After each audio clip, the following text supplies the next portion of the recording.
The Remarkable People Podcast. Check it out.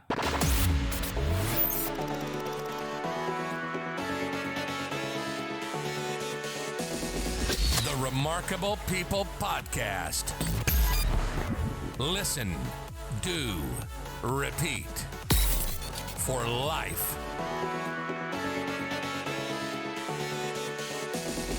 The Remarkable People Podcast. Hello, friends. Welcome to this week's episode of the Remarkable People Podcast, the John Miles story. This week, we got a surprise in it for me. As I'm recording the episode with John, I realized we met over 15 years ago, and you're going to see a quick mention of it in the episode, but it's amazing how God works everything out. So everything that's happened to you in life, everything that's happening now is going to lead to everything that will happen for your good in the future and God's glory. So as you listen to this episode, it's like a steam engine. John, he had a traumatic brain injury when he was a kid, and he's telling his story. And then we get up to his high school days and his college days and going to the U.S. Naval Academy. And he goes from one giant career step to boom, falling out, to another giant career step, Fortune 500 company, boom, falling out, Fortune 50 company. And you're going to see the journey up and down, but how it takes him from this emptiness and apathy that we've all felt at times. Maybe some of you are there now. You feel like your life has no purpose, or you're wondering what it is, and you're just floundering and dead on the inside. And he's going to show you how to be passion struck, to kind of find your purpose and fulfill it, and make sure your foundation, the legs of your stool, are secure and solid on Christ. And then you can enjoy and thrive in this world, but most importantly, in eternity to come. So at this time, get your pens and paper if you're not driving or if you're not at the gym, and be ready to listen to John's story. And remember, it gets better and better and better, like a locomotive, as the episode goes on. Listen all the way to the end. If you have any questions for myself or John, let us know. But he's a remarkable man, as you're going to see. And then don't forget, shop at MyPillow. MyPillow sponsors the Remarkable People Podcast, so we can stay on the air and continue to bring you great quality content and pay our wonderful intern, right? So when you shop at MyPillow, I'm not asking you for money. I'm giving you money for free. Use promo code REMARKABLE. You're going to save up to 80% off everything you order. I think the lowest discount I saw was 30%, but savings on many things up to 80%. Then with promo code REMARKABLE right now, you also get free shipping for your entire order. Whether you get a mattress topper, whether you get sheets, whether you get slippers, whether you get blankets, whether you get pillows, it's up to 80% off everything. Every order, free shipping, you save. You keep supporting an amazing American company, right? All their employees, all their affiliates. Then you help our podcast stay on the air. So it's a win-win-win. So check out this remarkable episode with our friend John Miles. After the episode, check out his book. And then somewhere after that, or maybe pause right now and go shop at MyPillow. You're going to get quality products you love, or they'll send you your money back. You support our show and you sleep better. I sincerely used MyPillow before they were a sponsor. I use them now, and I'm going to use them in the future because it's fantastic, comfy stuff. I love it. So that's it. I'm David Pasqualone. You're you, God's him. And this is our friend, John Miles. Enjoy. Hey, John, how are you today, brother? Hey, David, I am so grateful to be here. Thank you for having me. Oh, we're excited. I just told the listeners a small piece of your story on what to expect today. So they're excited. I'm excited.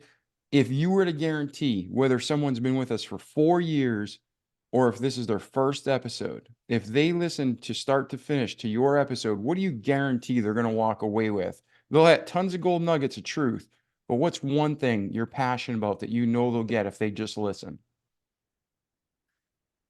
They will learn how to start the journey of becoming passion struck.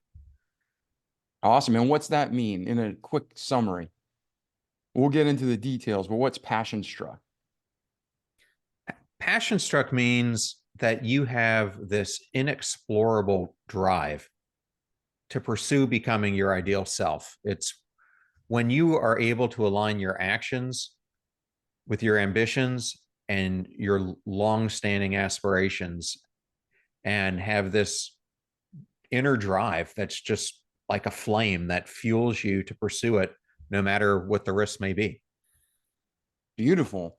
So let's talk about every man and woman who's ever lived, good, bad, or ugly. They have a past, and that past helps us to become who we are today.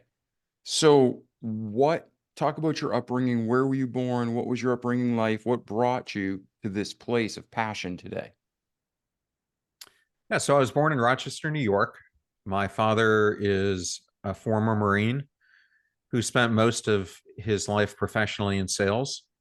I was lucky to be raised by a stay-at-home mom and have two younger siblings. So that was very formative to, I think, who each one of us became, was having that supportive family behind us.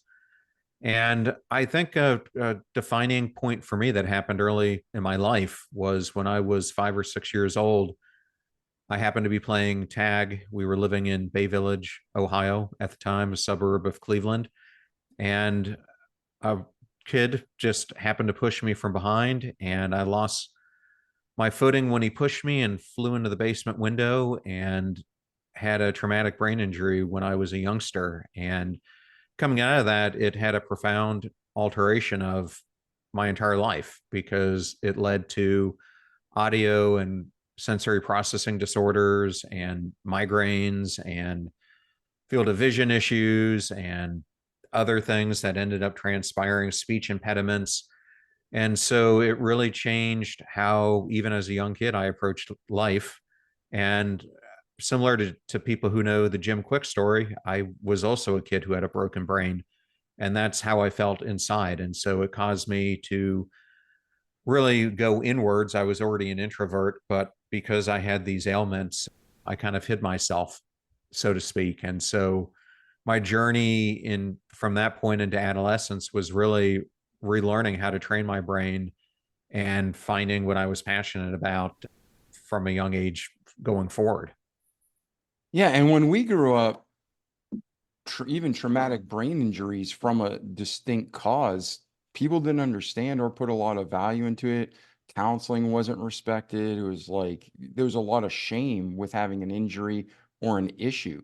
So in your area, did they have counseling? Did they have kind of programs to help you develop? Or was it just, hey, figure it out? Here's the same books everybody else has.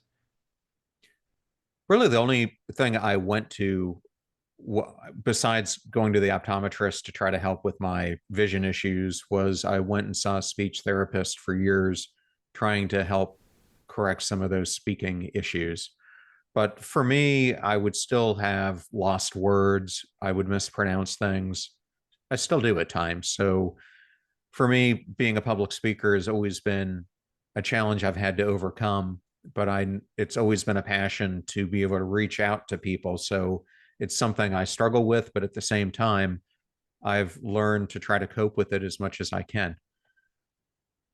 Nice. And then when you were growing up, how old were you when that injury happened? I was between 5 and 6. Oh, so you were really young then. You were Yeah, I still was really very young. okay. So now you're growing up. I mean, this is your story. You can share as much or as little as you want from your childhood. We don't have to sit on it, but if there's a lot that happened, we make sure we bring it out. Anything else between, let's say, your birth and through, high school, anything else significant that groomed and developed who you are today? Yeah, I was always fascinated with leadership and wanting to learn how to become a better person. And my parents were the type that they would give us the basics. They would give us a very small allotment of money to do things with, but anything beyond that, we had to fend for ourselves. And so I remember when I was in fifth grade, fifth or sixth grade, I ended up electing to get a paper out because I wanted to take more responsibility, but I also wanted to overcome some of the fears I had with talking to people, especially people older than me, which would happen when I was on the route or more when I was trying to collect money from them. So I started working at a young age. And the more I got into that, the more leadership and the topic of being a leader started to fascinate me. And so I tried to study everything I could about it. And I tried to put myself into positions where I could become a leader, whether that was on a sports team. And when I was younger, I played soccer. And as I got into high school, I switched to cross country and track.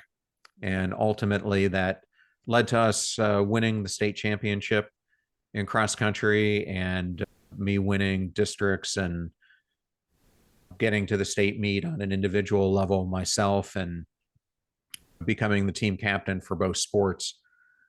And I also started working at our local grocery store, Giant Food Mart, when I was 14, also to pick up leadership experience. Now, do you remember, was there someone or something that was kind of the catalyst or caught your interest? Like, did you see Ronald Reagan uniting the world after a terrible, 8 years before and the economy in the trash can?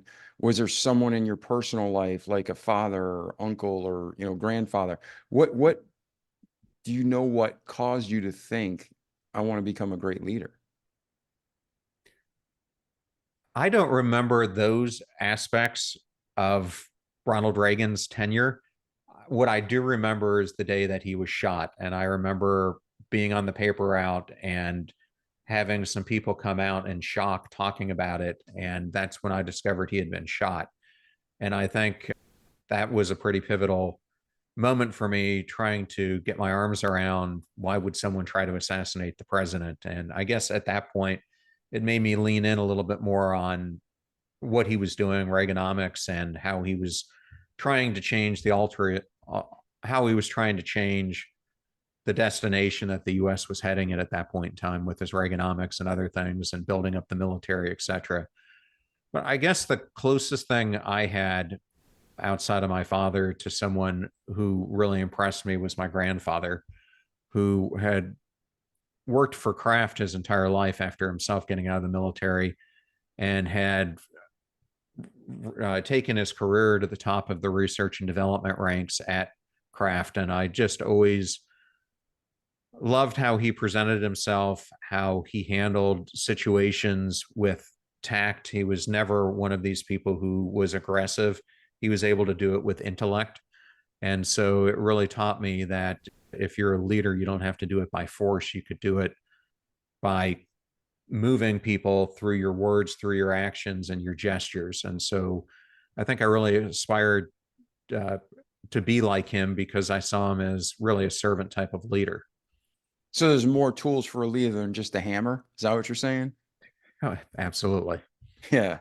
And I was thinking about this. This is small, but for our international listeners or even some of our younger listeners, when John and I grew up, a lot of us wanted to work, even as children, which baffles society's mind today that people want to work, let alone children. But the only jobs we could get is standing at the corner selling newspapers, shoe shining, raking leaves, shoveling snow, depending on where you live, or being a newspaper delivery person, usually little boys. And we'd get up super early and ride our bikes and put newspapers all over on the people's porches all around town. So if you're wondering when he says I was a newsboy, that's what he's talking about. It's not a band, right? Not a band, but I mean, I did anything I could to try to make money. I'd cut yards, I'd shovel snow during the winters. It was just what you did when we were growing up. Yeah, absolutely. Redeem the time for the days are evil, right? Work and you're making money and not spending it. I respect that. All right, so go on. So now you're learning about leadership, you're learning about self-discipline and entrepreneurship and what we call these terms back then, it was just work, right? But now you're in high school, you're getting state championships. Where's your life go from there, John? So, David, I had a major turning point coming out of high school and deciding where I was going to go to college. I had gotten into a number of public universities, private universities. Everyone in my family, meaning my grandparents, my parents, my aunt, etc., went to the University of Michigan. So it was kind of a foregone conclusion that I was going to go there as well, especially when I got in. But I had this other opportunity that was sitting there as well. And that was the opportunity to go to the Naval Academy. And as I looked at my trajectory going forward, I remember it being a very difficult decision to make, but fundamentally, I thought my grandfather served, my father served. I want to follow in their footsteps. And what better place to go if you want to learn to be a leader than one of the service academies where teaching leadership is one of the paramount things that they do. So it led me to pursue the appointment to the Naval Academy and going down that path, which I think has been transformational in my life ever since, because not only did it show me leadership and those other things, it taught me what it was to truly be a team member. It taught me the importance of my brothers and sisters in the military to help perform the duties that you needed to perform, to have your back if you're in combat, to be there for the ups and lows. And it really also showed me the importance of the senior enlisted in your success, and how no matter how much knowledge you had coming out of the Naval Academy, it didn't really prepare you to be in the fleet, and you really needed to lean on them to gain that experience and to be successful. 100%. Now, when you went there, obviously you changed the path that your family's gone on. You are following the footsteps to be in the military. And when you're there, was it something that you felt you were prepared for, or was it something you're like, wow, this is way harder? Was this way easier? Where were you at in life when you entered the Naval Academy?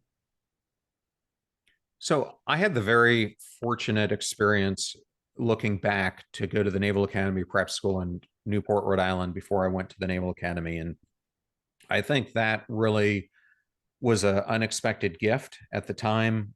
It was something I really looked negatively on because I wanted to go there directly. But I think that extra year allowed me to mature in many ways. And we learned so much of the military demeanor. We took many of the same courses we were going to take our plebe year.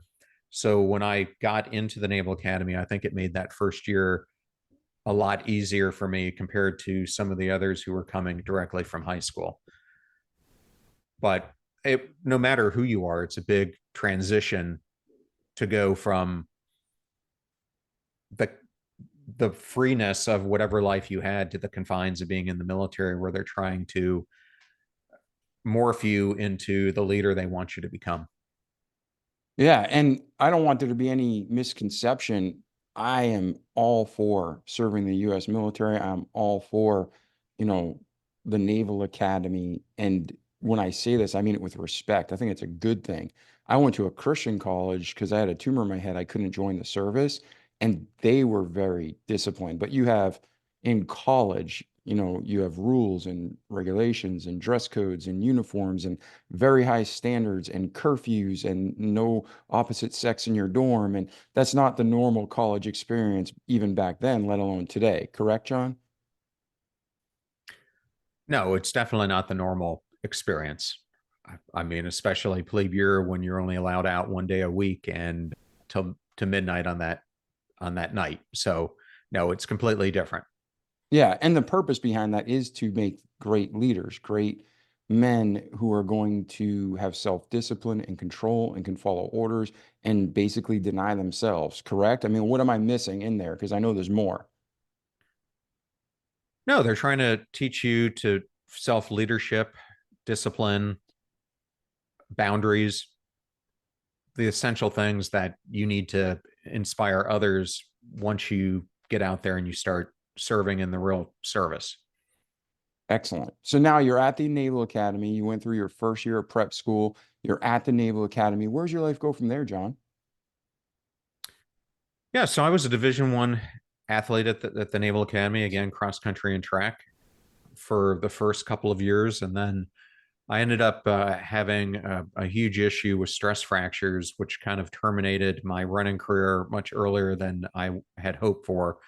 But I transitioned into a sport that I wouldn't have fathomed I would have ever done, which was rugby. And I ended up playing rugby the rest of the time that I was there. But my senior year, I was elected to one of the higher leadership positions at the academy and was on the Brigade Honor Board.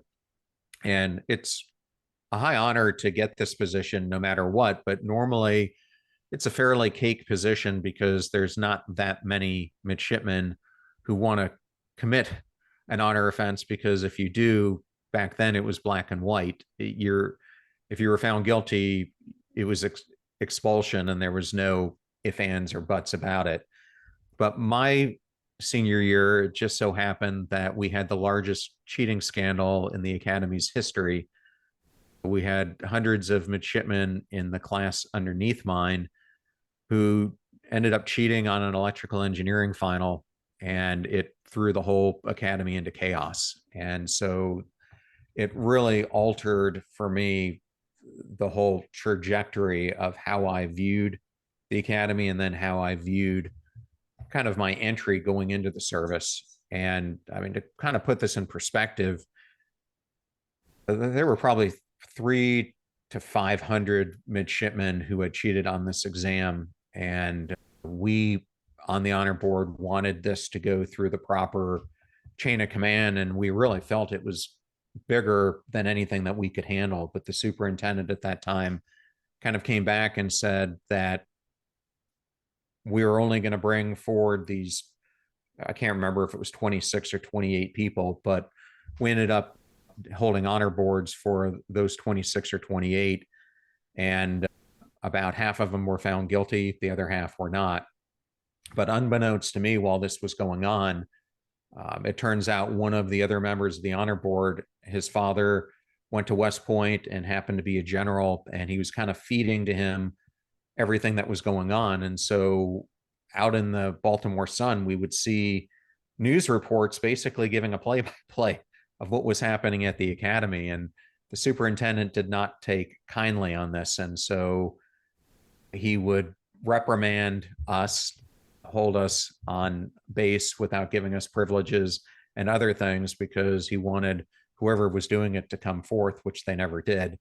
But this investigation by the Baltimore Sun led to the Inspector General for the Navy getting involved and turning this thing into a much wider spread investigation that I was at the epicenter of. So, I mean, it was really something that not many people before or after me, regardless of what college you go to, would have been part of. But it taught me a ton of leadership lessons from that experience. Yeah, I was just going to ask, like, just some. I mean, I know it's varied and deep, but what are 2 or 3 that you like walk away with to this day that like you use regularly? Well, one of the most important ones is integrity. And unfortunately, we went to the leadership, explained to them the severity of the situation, and they chose to cover it up instead of properly deal with it, which ended up leading to the admiral who was in charge being relieved of command, and about 300 or 400 midshipmen, in addition to the 28 who we were brought forth, being implicated in this. And it really taught me this important lesson. I am a big fan of Angela Duckworth's work. In fact, my book Passion Struck is built as a foundation kind of on top of her work on grit. And ironically, she starts out her own book by studying cadets at West Point. So my experience would be very familiar with them. And she says, along with research from people at West Point, that it's passion and perseverance and physical abilities which allow cadets to get through West Point. And although I found those things extremely important, the one missing ingredient I found, especially through this experience, was the importance of intentionality. Meaning, if you intentionally cheat on an exam, there are repercussions, of which being kicked out of the very institution you're trying to graduate from and become an officer in. Whereas you can be intentional about doing the right thing and not taking that gouge and not using it to get an advantage over your other classmates. I also learned the repercussions of being named as a scapegoat, because I ended up graduating. I ended up going to our follow-on master's program for the discipline that I was doing, and I was about ready to go to the fleet when I'm summoned to my admiral's office to only hear that I am supposed to report to the Naval Academy in my dress whites the following Monday for what he does not know, but it could impact me going into the fleet. And so I end up reporting back to the Naval Academy as this investigation is underway now. And I'm met there by two JAG officers, only to find out that the superintendent had just tried to pin the entire investigation and its flaws on me. And it turns out he thought I was the one who had gone to the Baltimore Sun, etc. So I walk into this conference room where it's the superintendent, a few more admirals, a bunch of captains, commanders, and my two legal counsels, as I'm now fighting for my very life and career and whether I'm going to stay in the service or not. And so it just, it just was really a disheartening thing for me of trying to do the right thing, trying to emulate everything the Naval Academy is about, and to see this other dimension of it and how people can abuse their power and the results of that. And fortunately, nothing ever happened to me. I was never contacted, so I always feared for 3 or 4 years while I was pursuing my career that something could come back. It never did. But it really showed me the importance of what it means to be a leader and to do it in the correct way, because I certainly saw the incorrect way being shown directly towards me. Yeah, and I don't know one instance in my life or those around me, like what you were just explaining, that if you're honest, you're always going to walk away unscathed. It might be a rough road, but you're going to get through it. But when you lie, steal, and cheat, it might be easier fun up front, but you're going to get caught and it's going to be terrible. So I'm glad you got out of that and he didn't pin that on you. So now you're young, you graduated, you kind of got, I don't want to say a bad taste in your mouth, but you did see the dark side of the organization. Where does your life go from there? Yeah, so I had a great tenure in the military. I got to do everything I ever wanted to. I went on ships, including destroyers, cruisers, aircraft carriers. I got to serve on submarines, got to fly an aircraft, got to be assigned to a SEAL unit. And my last tour of duty was doing counter drug interdiction out of Key West, Florida, as part of the Joint Interagency Task Force down there. And at that point, I had every intention to stay in the service, but this command was just really dynamic. And we served with people from all the other agencies, whether it be the Customs, FBI, DEA, CIA, you name it. And I ended up being approached by all of them to join them. I ended up applying to 3 or 4, got into all of them, and ended up selecting the FBI and to become a special agent. And so I got out of the military to pursue that. And I got out of the military on a Monday. I'm supposed to report to Quantico the following Monday. Somewhere Wednesday or Thursday of that week, I get a call from my detailer saying, unfortunately, Congress can't pass a budget and we've been forced to recycle your class. I asked the detailer, what does that exactly mean, thinking that this was a short-term issue. And he came back with, you're looking at anywhere between 18 months to 48 months before this is going to clear up and you're going to get to go to Quantico. And so it forced me to go into a plan B I never expected. And so I immediately, because I was married at the time, sought employment. And I ended up doing the first thing that came to my mind to do this was I went to the Naval Academy Alumni Association. And back in the day, we had this big book that had every living service academy from all the service academies. And I just started going through and looking randomly at different people and sending letters, making phone calls. And maybe a month later, I ended up with 3 opportunities, and I pursued the one that was in management consulting. because coming out of the military, not knowing the civilian world, I thought it would give me the best leg up in understanding business. And so I ended up getting a job with Booz Allen and going into management consulting, which ended up being the best choice I could have made, because it was kind of a hybrid of, you had a lot of MBA types who were there, but you also had military. So I got to serve with both people who I'm familiar with from the service, and a whole bunch of people who were introducing me to new acumen. So it was a great transition for me. Yeah, and it's interesting because, like you said, you had your own plan, you had your own mapping, you thought this is where you're going, and then God just changes things in an unexpected way. I mean, to be frozen a class for up to 48 months, that's who hears of that, right? When does that happen? And now you scramble and find a new alternative, and it works out. So now you come on, you're a management consultant. I mean, most people don't even know what that means. They're like, well, what do I do now? Did they put you through another leadership program to train you? Did you just go in and observe? How did your career start? Yeah, so Booz Allen was great in that they sent everyone to McLean, Virginia, and we all went through a number of their training programs. So we got the basics for the fundamentals that they wanted to teach us coming in. But then going in, I worked for a senior manager who was just a dynamic person. He had been with them for a decade plus, and he was really my mentor and helped me to bridge that gap and to start making progressions. And I really enjoyed my time at Booz Allen.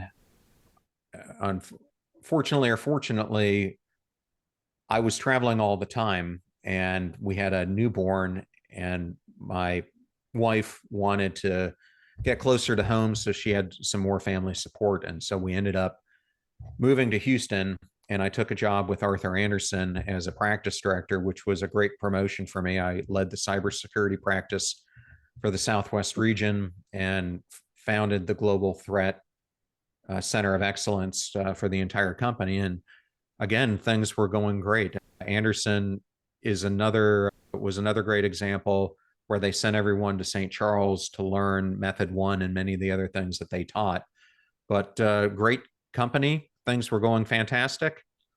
And then all of a sudden, Enron happens. So in a period of 6 years, I have the second opportunity in my life where all of a sudden I have the entire rug pulled out from under my feet and find myself having to start over again and reinvent myself. And I had the opportunity at that point to continue and to possibly transition to another Big Four firm, but I was, again, at this point, pretty dismayed by the top leadership at Andersen and what they were telling us would happen based on what actually happened. And so I decided at this point to pivot and to go into industry, and specifically to try to get some global experience, which I hadn't had up until that point. And so I ended up finding a recruiter who positioned me to become the chief information security officer for a company called Lendlease, which was at the time was a $15 billion Australian-based construction project management financial services company. Okay. And then between there and today, take us through the journey, John. Yeah, I haven't gone through the journey in this much detail ever, I don't think. Yeah, and you can give whatever you want, what you don't. But what we want to do is, when you're like, I really learned something here, we're going to stop and then talk about it. So not only can we see your success, what you're able to achieve or overcome, but we're going to reverse engineer it so the listeners can too. So that's the ultimate goal, just helping each other and listening to your story. Yeah, so I think something that I would really want to tell people is, and I have it in my book, is I think one of the things that people today, and especially the next generations coming up, are going to have to do is they're going to have to be constant reinventors. And I have had to reinvent myself many, many times. Some of them, as I just described, were not of my influence and they were externally influenced, but many of them have been individually influenced. But I think regardless of who you are, you have to be prepared for the unexpected. And what I learned is that adversity and curveballs and other things are going to hit you. And you have a choice when that does. You can either sit there in self-pity and think about all the negative consequences of it, or maybe you do that for a short period of time, deal with that negative outcome, and then move your life forward, which is what I had to do in both situations, and not look back and propel myself forward, because it's not going to do any good sitting there in self-pity when you have the power within you to change. And I think with all the change that we have coming at us with the digital world right now, AI, automation, robotics, etc., we're going to face more change in the future, especially the next 20 years, than I think people have faced in the past 50 years. And so being able to alter the winds of change are going to be extremely important. So I ended up leaving Lendlease because I had an opportunity to go to Lowe's Home Improvement, and they had just suffered, months before I arrived, the worst hacking incident that had ever happened to a retailer. And I was asked to come in and to clean it up. And that was just a profound situation to walk into, because it was much worse than even I anticipated it would be. And one of the things that made it worse than I anticipated was I went, as you do with all these big Fortune 500 companies, through a series of interviews. But I was on the job. I'm in my first week. The head of HR asked me to meet with her. And I'm thinking that this is something to talk about the leaders on my team, to give me more information about what I'm walking into. And she threw me another real big curveball, which they had just done employee satisfaction surveys for the entire company. And Lowe's at that time had 380,000 people. We're talking 1,800 stores, distribution centers, all these things. She comes to me and says, out of all the functions in the entire company, you have the lowest engagement scores of any of them in your group. And so I'm like, and you couldn't have shared that during the interview process? But it was this turned out to be a huge learning experience for me, because I did what anyone I think would do. I went out and I started talking to customers of the group. I started talking to my peers, and all of them came back with the same thing. Your group is terrible. They're not performing. You're going to have to get rid of all of them, etc.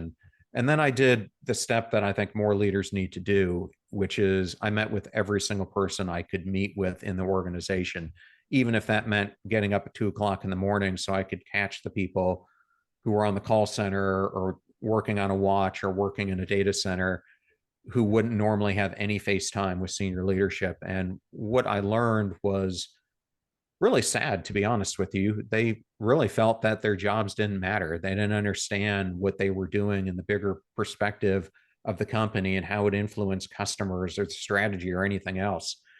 And so I saw the gap, like it was black and white for me at that point. I mean, they were disengaged because they didn't see how they mattered. They didn't see how their jobs were having any difference at all. And so what I did is something called a line of sight. I call it a line of sight. And what I tried to create was a direct way for every employment, regardless if they were sweeping the floor to a direct report of mine, to understand exactly how their job impacted a customer or impacted the strategy for Lowe's. And it was a remarkable journey from that point forward, because I knew I can't do this myself. I can only be there so many hours of the day, and I'm running a 24/7 operation. But what I did realize was that if I gave them the tools to do the job the best that they could, and I gave them the ability to use their brains to take the insight I'm giving them and then to add their own dimensions to it, that this group was really talented and they could propel the team forward. And 18 months later, we took that satisfaction survey again, and we went from the bottom to the second highest in the entire company, and the whole function went to one of the highest performing. And it all showed me the importance of having a passionate culture where people feel like they're listened to, and you don't treat them as a number and you don't just treat them as an employee, you treat them as a whole person. Because for me, it was getting to know them both in their work setting, but also in their personal setting, their aspirations, what they wanted to become, and to help them achieve that. So that was a huge learning opportunity. And then I ended up spending a number of years at Lowe's. I led all software development. I was the chief data officer, and I got recruited to go to Dell. And that was a real pinnacle for me, because becoming a CIO of a Fortune 50 company before I was 40 was a huge goal of mine. But the learning I had from that experience is be careful what you ask for, because I walked into a situation where I think sometimes the more senior you get, you don't understand what you're giving up to get into those positions. And what I found was that what really motivated me to be my best was really being creative, was being strategic in thought, etc. And when I went into this role, about 75% of my existence was dealing with office politics and HR issues. And it really was, I went from what I thought was going to be this incredible pinnacle of my career to really being thrust into a position where it really didn't bring me any fulfillment at all. And about this same time that I was making this transition, I had also started to hear this inner voice that was telling me I was on the wrong path. And it was starting to tell me that I needed to do what I'm doing today. And the words it was giving me, though, David, were words I didn't know what to deal with, because I was told to go help the lonely, the hopeless, the beaten, the bored, the broken, the battered of the world. And I didn't know what to do with it. I mean, it was so foreign compared to what I was doing at the time that I didn't understand what it meant or even how to get there. So I did what I think a lot of people, if you read the Old Testament, did, is they get these callings from God and they're like, what am I supposed to do with this? This is completely disrupting everything in my life. And they resist it. And that's exactly what I did at first. And I think when you're already on the wrong path, things aren't going ideally your way. But when you start resisting this inner calling that you're getting, I think it only reinforces and accelerates some of those things from happening. And that's certainly what it started to do for me. And I think what I found myself in during this period of time is what Henry David Thoreau calls quiet desperation, which I think so many people find themselves living in. And there's this theory called self-discrepancy theory that talks about the three versions of self. There's the authentic self, which is who we are at any given moment of our life.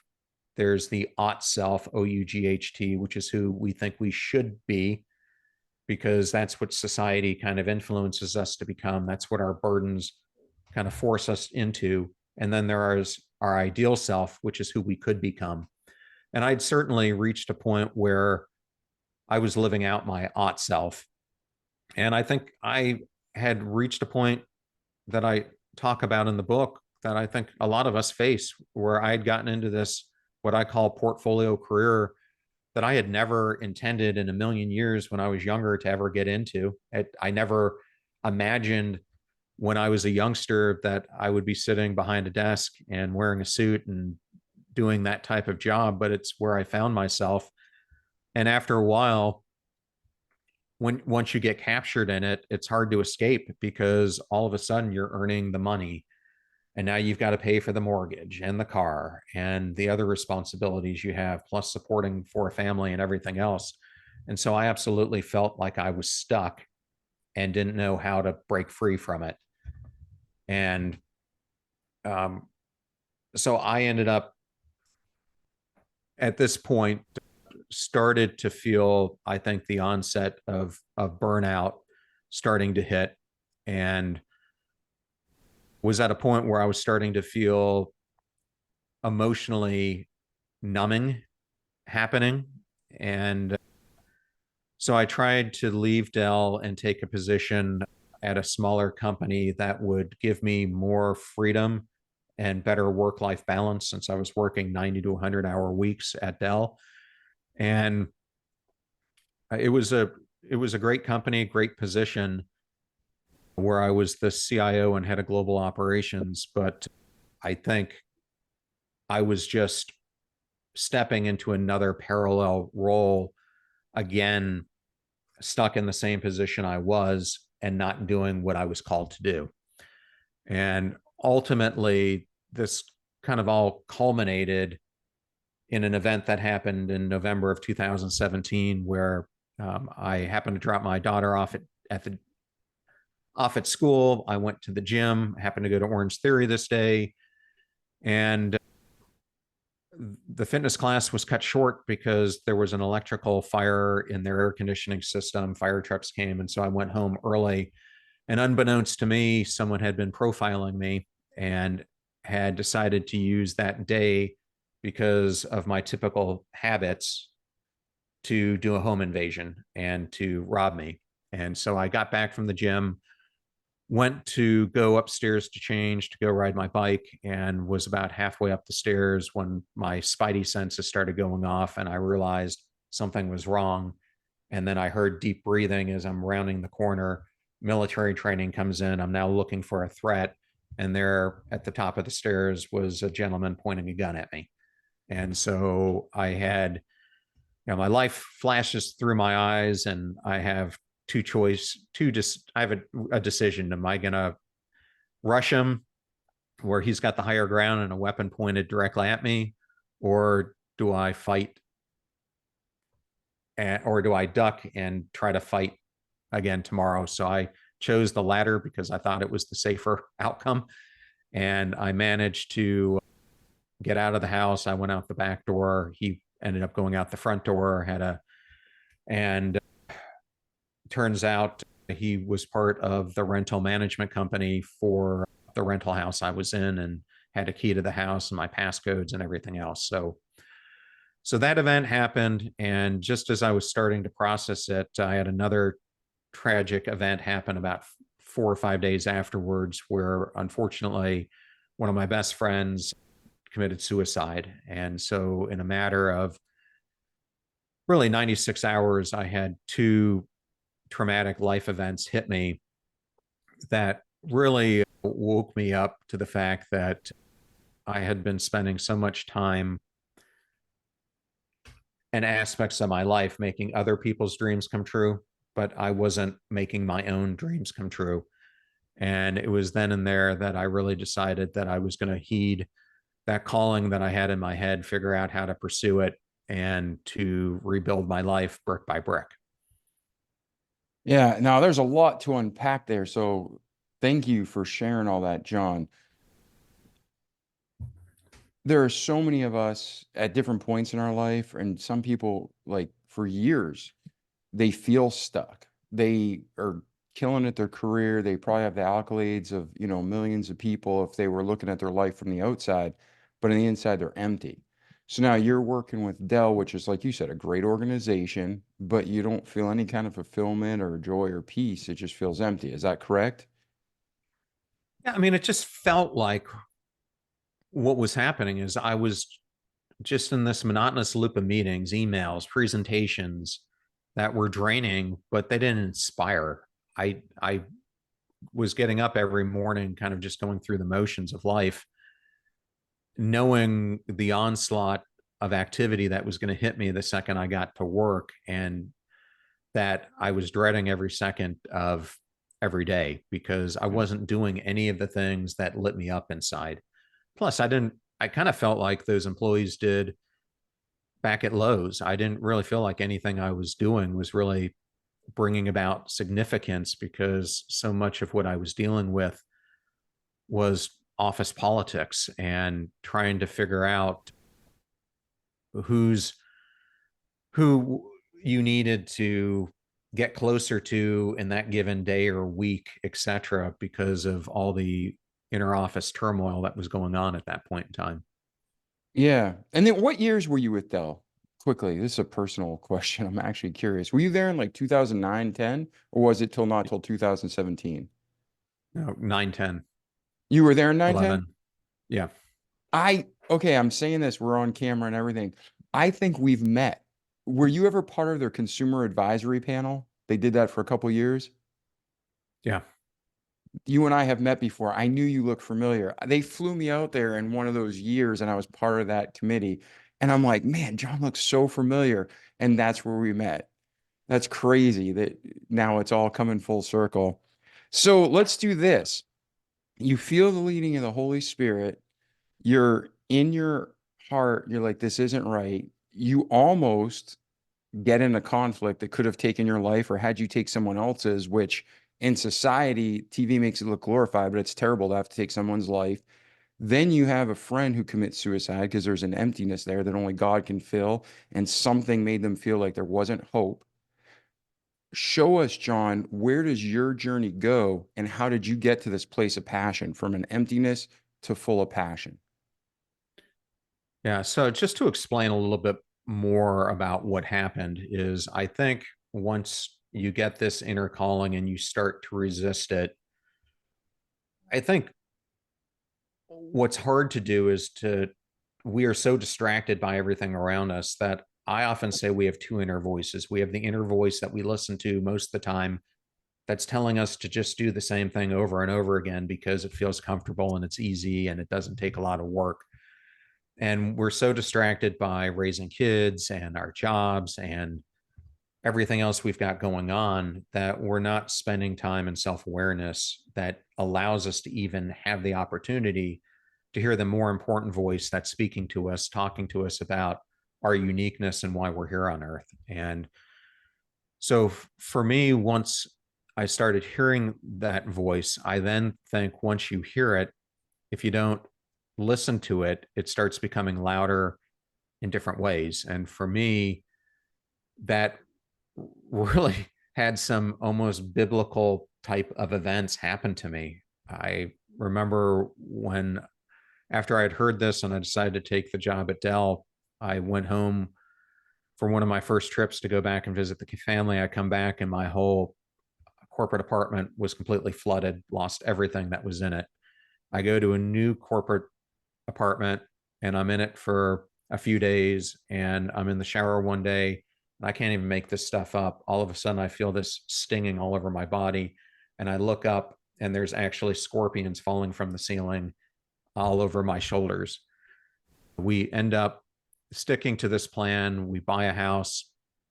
We're in it for maybe a month and find out that the entire backside of the house, through the kitchen, everything else has got termite damage that had been repaired and not disclosed, and that we're looking at $250,000 to repair it. Insurance won't cover it. I mean, I can't make this stuff up. Bed bugs, I mean, everything. And I think this is what ends up happening to us. I mean, this is an extreme version of this, but to me, looking back, I don't know why I didn't hear the wake up calls earlier, but I think it was because I was so tunnel focused on the things that you're talking about: success, achievement, money, all those things. And it was so distracting me from everything else. So getting back to this point, Actually, can I I add am, one thing in? And yeah. you can agree or disagree with me, but I feel as though we need to talk about this. There's so many great men and women who are working hard for their family and they're working that 60, 80 hours a week. But when you're working that much, you're barely existing and then you're sleeping and then you're eating and you're going right back to work. And the Bible talks about the importance of just meditating and being alone with God and, you know, your time with prayer and reading and be still and know that I'm God, right? And it might have been you couldn't hear that because you were just go, go, go, go, go. There was no time to listen. Would you say that's accurate and a warning that all of us as humans need to take to make sure we have time, not just alone for ourselves, but time alone with God? Yeah, I mean, in this particular position, man, it was rough. I had employees in 16 different countries on 5 continents, and my day would start at 5 a.m. with me waking up and basically getting on the computer to talk to the teams that were in Asia and Europe. And then I would go in, do my day job when I wasn't traveling 2 weeks out of the month.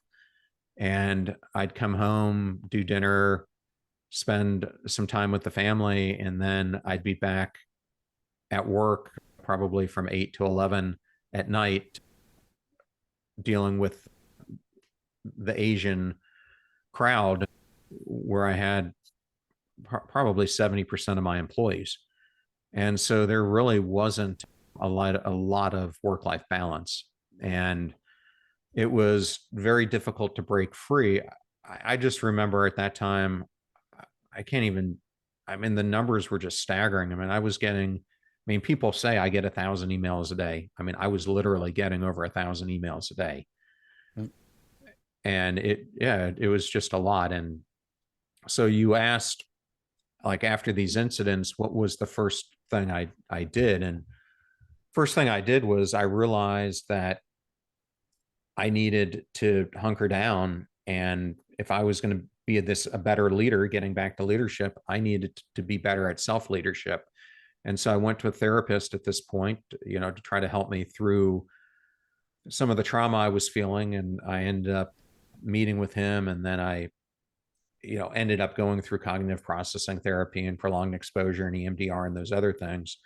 But he really helped me initially just to see my life in a different way. And I remember after seeing him for about a month, he asked me to sit down and to do a visualization exercise with him. And he had me picture myself walking into a kitchen where there was a stool, sitting on the stool, but then imagining myself as if the stool only had one major support underneath it. And for me, it was the daily grind, and it was burnout, and it was everything that I was subjecting myself to. And he said, "What do you think this is doing to you?" I'm like, "It's going to kill me. I'm going to topple over." He's like, "You're absolutely right." He goes, "Now I want you to picture that same stool, and you can picture it any way you want, but imagine it has different pillars underneath it." And it was a really great analogy for me, because I started to think about, if I'm going to rebuild my life brick by brick, then the pillars that I want to include underneath it are the ones that I've been neglecting. And so I made them physical health, mental health, emotional health, spiritual health, and relationship health. And so I saw that that was the long-term journey I was going to have to go into. But I think the mistake people make is we try to do too much in one fell swoop. And so I knew I had to start small. So for me, the biggest thing I needed to get a grip on was my mental health, because at that point, my emotional cup was completely full. I felt completely numb inside. And so I spent really the next 2 years in a deep period of introspection, doing yoga, learning how to do mindfulness, and really getting to the core of who I was. And it was during this process where I had already been studying leaders, but I really decided that I was going to study people who I looked up upon. You asked me earlier when I was a kid who I looked up to. I now was looking at people and who I aspired to be. So I started to think about, like, how did Dwayne "The Rock" Johnson go from bottom to where he is? How did Oprah Winfrey do it?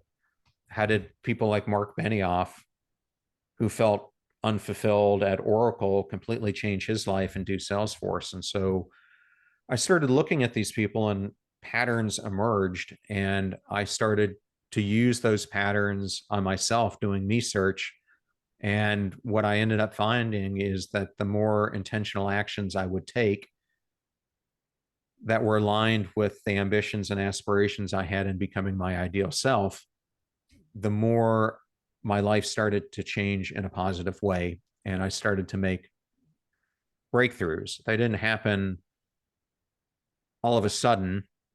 I think it's almost as if before we had cell phones, you're in a car and you're stuck on the side of the road, and you've got two options.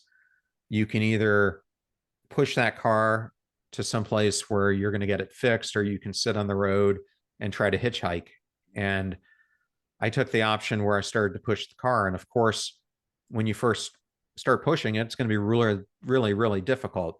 But after a while, you get some momentum, and then maybe you even get a break and you get a downhill, and all of a sudden things start propelling. And I think the same thing goes with change in our lives. And so the more things were working, the more I leaned into them, the more I studied more luminaries to figure out what they were doing. And it all culminated in me finding 12 principles that that kept showing up time and time again. And it ended up showing up in about 750 luminaries that I ended up studying over a period of about 7 years. And that's what ended up being the 12 principles that make up my book. But what was really unique for me is I think when I hit this point, it's rare that we get the opportunity to build ourselves up from scratch.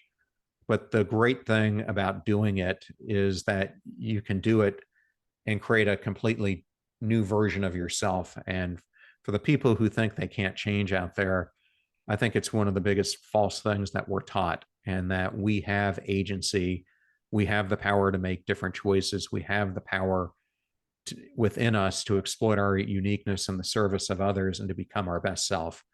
And that's absolutely the process I went into. And when I was going through this self-awareness and leaning in more to my spirituality and understanding the calling I'd been given, I really started to do some soul searching into what I was being asked to do. And I think we're best positioned to serve the person that we once were. And I think that there are hundreds of millions, if not billions, of people out there right now who faced what I faced. They're living in quiet desperation. They feel like their life doesn't matter.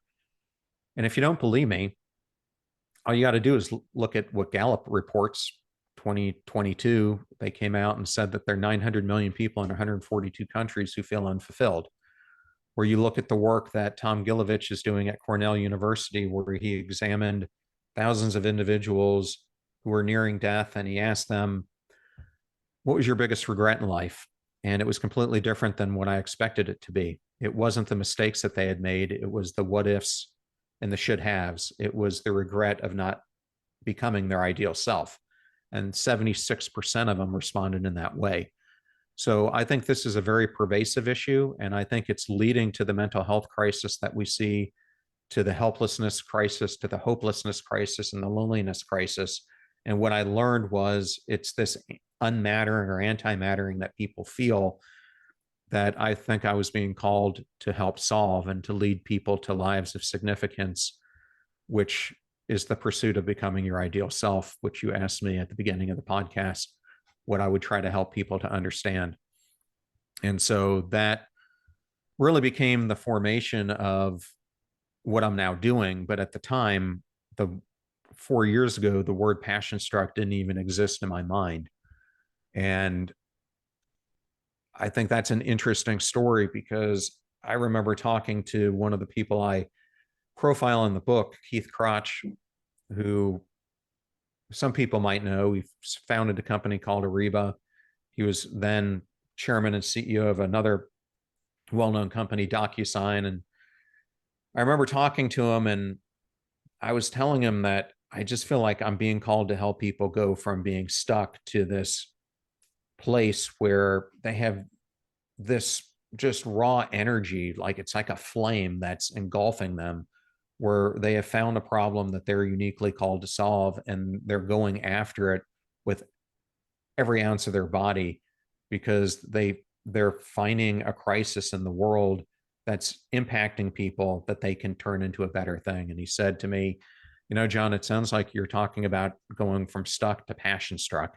And the light bulb just went off, and that kind of amounted to everything I'm doing now. That's beautiful. So I don't want to skip anything in your life. Between your birth and today, is there anything else significant that we missed before I ask you a couple more questions and then we transition to where's John today and where are you heading next? No, I mean, I think the biggest probably life event that I had was the birth of my kids, who are now 20 and 25. And I ended up dedicating the book to them. So I mean, that's an important chapter I don't want to leave out. Oh, 100%. So now for our listeners, they've connected with you. They know what you're talking about. They feel empty. They're going through the motions. It feels like they're just about to snap or break or quit. And it's getting old. It's getting tiring, but they don't know any other way. everybody's life obviously has intricacies and there's differences. But at the same time, as humans, we have the fundamental same. What are 2 or 3 things people can try at home, John, to at least start getting unstuck, to start getting passion struck? Well, I think that whole analogy that I gave, that the therapist gave me, is a great one for people to think about in their own lives. Um, Picture yourself on your own kitchen stool, and what is holding you up? Are you in balance? Are you out of balance? If you're out of balance, what aspects of your life are out of balance? Because that's typically the best starting point, is trying to find out what this most severe gap is in your life that's causing you to feel the pain and anguish that you have. And that's generally the starting point that you should start taking to fix the ultimate foundation that's broken. The whole concept I call life crafting, and this is the first principle that I have in the book. And in the book, I call it being a mission angler. And I use that analogy because I live down here in Tampa Bay, where we have some of the best fishing in the country. And I know a lot of people who fish, and I love to fish. And when you go out on a day to go fishing, it's not as if you fuel the boat up, just leave the dock, go to a point in the Gulf of Mexico, drop your anchor, and expect to catch fish. No, I mean, if you're a really good angler, you're looking at tides, you're looking at what fish are in season, where people have reported them, you're using your fish finder, you're looking at moon phases, et cetera, et cetera. But I use this analogy because we become so disciplined and intentional about how we approach things like fishing. But the crazy thing is, we don't do the same thing in the way that we want to craft our own life. And really, what I'm telling people they need to do is they need to be really intentional about the life that they want to create. And I think one of the first things to start doing on this pursuit of finding your passion or purpose, which is never an easy thing for any of us to do, but I think if you can start picturing in your mind, if you were living the ideal life that you possibly could, what would that look like? Who would you be impacting? How would you be impacting? Most importantly, how would you be showing up as your authentic self? How would you be showing up in relationships? And then start looking at your actual self and how big is that gap, and go back to that stool analogy and figure out what are those posts underneath your stool that are causing you to have this gap, and come to the realization that you are likely sitting in the same place I was, probably in a different situation from mine, but still living your ought self and not pursuing your destiny of becoming your ideal self. So I think that would be the starting point. Typically, once you figure out where that new guidepost is, that new North Star that you want to build your life to become, the next thing you're going to run into is the barrier of the mask that you're wearing that hides who you authentically are. And so to me, the next major step in the process that I call being a brand reinventor is really starting to reinvent who you are, because that's what it's going to take to do this. You can't just expect that you're going to go from living the life that you are to becoming this next version of yourself overnight. It took you a while to get to wherever you are now, and it's going to take you a while to get to where you want to be. But the only way you can do that is by starting to take actions that are going to lead you there. And I think people think that they have to have the courage before they act. And to me, it's the actions and the results that you achieve that give you the courage to keep pursuing more. And then I think the next piece of advice I would give them is that once you start figuring out this new life you want and you start reinventing yourself, you're now going to start showing up differently in the world. Your friends and family and other people are going to start noticing a different you. And some are going to rejoice in this new you, but you're going to have others who are invisible influences in your life who are going to start steering you away from that destination you now want to go into. And so I call this chapter of the book, The Mosquito Auditor. And really what this is about is, as I was thinking about these invisible influences, I happened to be on a walk and was in a state of mindfulness. And I started to think about how do I approach my advice for this chapter. And I got done meditating and I decided to put a radio show on, and they just so happened to be talking about what is the most dangerous animal on the planet. And I started hearing the responses, and they were the same things I heard in my head. I think everyone's mind goes to a snake or a spider or a shark or something like that. And we were all wrong. It's really this small, seems like harmless mosquito that ends up killing about 2 million people per year and does more havoc than all the sharks will in 100 years. And to me, it was a really interesting moment for me, because similar to how mosquitoes are often invisible influences in our life yet cause havoc, so are the human mosquitoes that permeate our lives. And it caused me to really think about three that I run into more than others. And one is a bloodsucker, another is an invisible suffocator, and the third one is called a PETA. And a bloodsucker is kind of that person who wants every drop of blood that they can possibly get from you, and they're going to do whatever it takes, no matter how much harm they cause you, to achieve it. The invisible suffocator is that pessimist who we all run into in our life. It's the aunt or uncle at Christmas who we say we've got this great job opportunity, and all they can do is give you all the negatives that you're going to face in pursuing it. And the PETA is the pain in the ass, or the piece of work that some people refer to it as. And these are the people who gossip behind your back, are constantly trying to undermine you, etc. And I use those three as just a starting point. And then what I encourage people to do is to imagine themselves shooting archery as if they're shooting it at a target. Just pick the 15 people that come to the top of mind, put the 5 closest ones in the center, next 5, next circle, next 5, next circle, and just think of, do any of them show up as the bloodsucker, invisible suffocator, or PETA?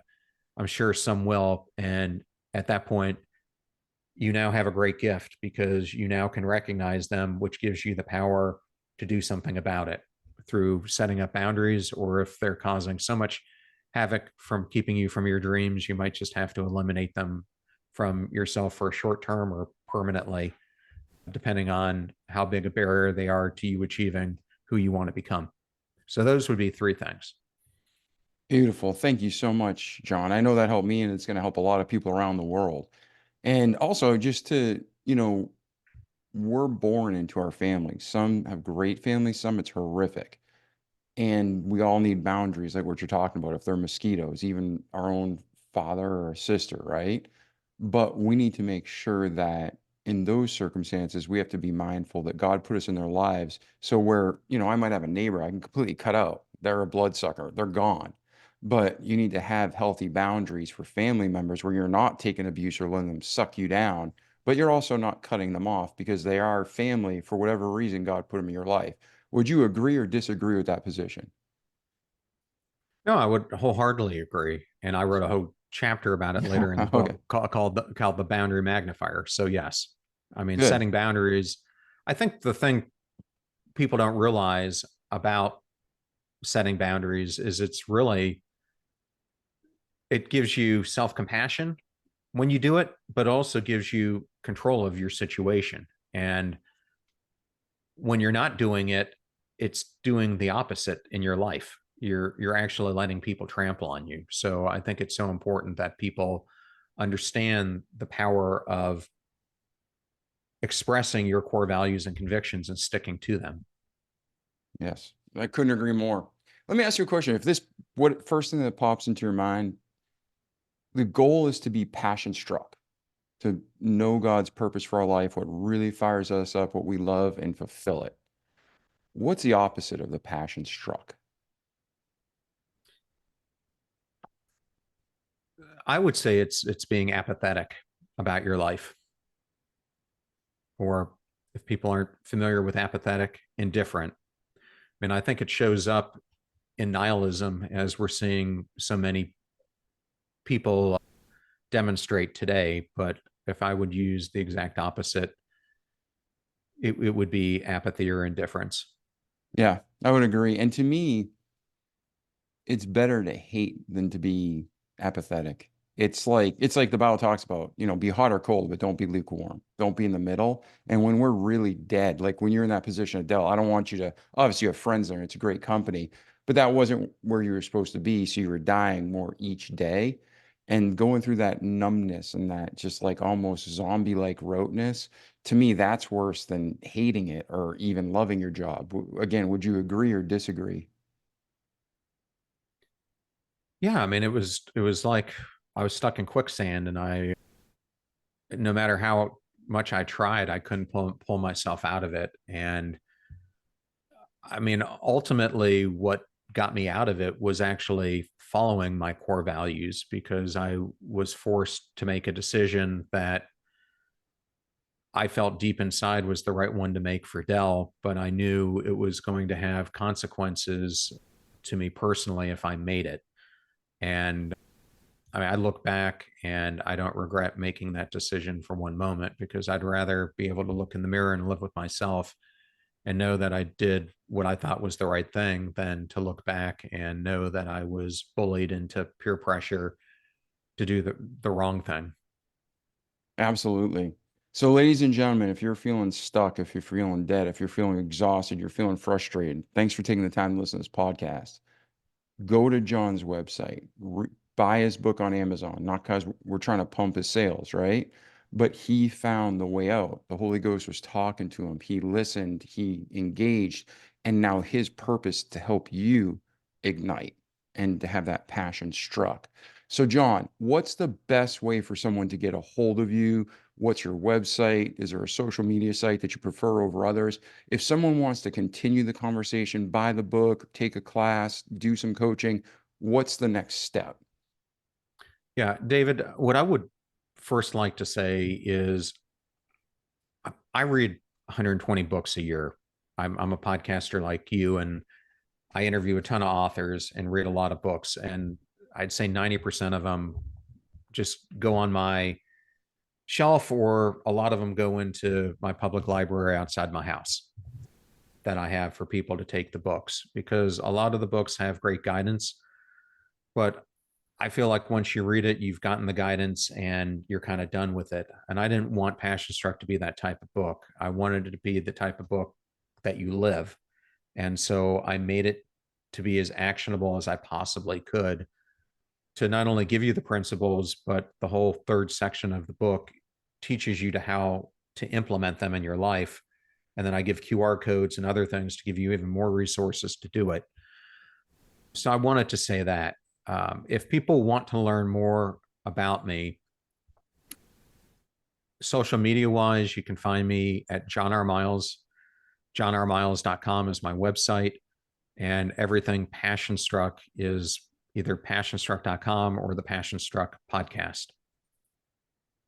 Amen. And how often do you run your podcast? Is it a weekly show, a daily show? I do 3 episodes a week, 2 interviews and a solo. Very nice. Very nice. So, ladies and gentlemen, check it out. Bookmark that, and whether you use an Apple or Spotify. And man, it's been a pleasure spending time together, John, learning from you, just being inspired by you. And before we end the show, is there anything we missed or any final thoughts you want to leave with our audience today? Yeah, I'm going to end by telling just a short story. I have a good friend of mine, Andreas Widmer, who started the business school at Catholic University of America. When Andreas was earlier in his life, he was a troubled kid. He had no idea what life was meant for him. And he grew up in Switzerland.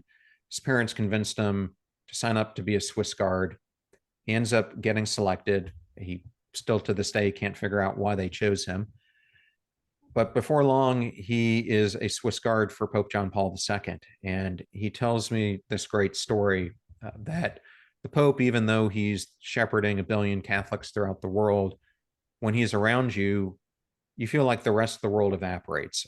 It's only you and him in his presence. And it's almost as if the Pope can see right through you. And he knew that Andreas was struggling. And so he started to mentor him, and he gave him this bit of wisdom. He said, God put you here for a reason, and you're unique, and there will never be another Andreas. And he put you here to serve people and to make the world a better place. And it's your life mission to find that calling and to live better, be better, and make a positive impact in the world. And I think this starts and ends by anyone who's listening today realizing that the greatest person that you're ever going to meet in your entire life is the person who stares back at you every morning when you look in the mirror. But the greatest competitor that that same person is ever going to face is also that person who's looking back at you in the mirror. But it's up to you to make the choice. Are you going to pursue a life of regret, or are you going to pursue becoming the best person that you possibly can? Because ultimately, the way it has shown up in my life is it is a choice into how we live every single day, because it's not the big events in our life that define us. I have found it's the micro choices that we make in the moments of our lives every single day that end up defining whether we're going to end up in a tsunami of greatness or a valley of despair. So make that choice and think about the direction you want to take your life. Thank you so much, John, for being here today. That is amazing advice, ladies and gentlemen. Like our slogan says, don't just listen to great knowledge and wisdom, but do it. Repeat it each day so you can have a great life in this world, but more importantly, in eternity to come. So, John, thank you again for being here, brother. I really appreciate your time. No, thank you so much for having me. It was an honor to be here. Oh, absolutely. It was an honor for us. And ladies and gentlemen, we hope you loved the episode, learn from it, meditate on it, apply it, share it with your friends and family. Check out John's book and podcast. And then remember, when you're out there, even if we take a fall, get back up, try again, and keep moving forward. I'm David Pasqualone. This is our friend, John. We love you. Have a great day, and see you in the next episode. Ciao. The Remarkable People Podcast. Check it out.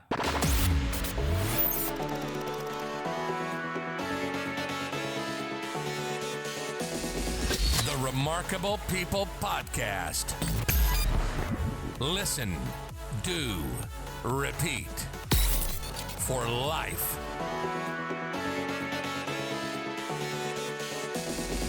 The Remarkable People Podcast.